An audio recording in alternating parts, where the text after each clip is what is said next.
šeit Latvijā, Rīgā, jebkurā citā pašvaldībā dzīvojam daudz dažādas tautības. Un, diemžēl, politiskie spēki vai konkrētas personas dažādu mērķu un nolūku vadīt, kuri vēlas mūs sašķelt kā tālāk. Manā skatījumā vispār nav problēma. Par krieviem es esmu latvietis, man ir draugi arī krievi tai skaitā, un mēs dzīvojam pilnībā saticībā. Mēs visi gribam, lai mums ir bērniem forši dārziņi, labi ceļu pagalmos un lielceļos. Tāpat arī mēs gribam, lai mūsu algas katru gadu būs lielāks, mēs varam braukt ceļojumos un baudīt vienkārši mierīgu dzīvi. Bet tad ir visi šādi kretīni mēsli, kas cenšas šo mierpilnu idili sajaukt un liek mums steigties kādā austrumu virzienā.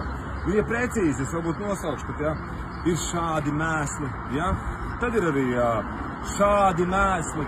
Un, manuprāt, tāds vecs teiciens, ka kultūra sāks no mazmaiņas. Un man gribētos šiem mēsliem iedot jauku dāvanu, lai viņi sāk kaut ko apbūt no kultūras.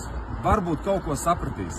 Ja nesapratīs, šeit pat netālu arī ir centrālā stacija. Ir vecais teiciens Čemodan, vokzal, mēslu vieta.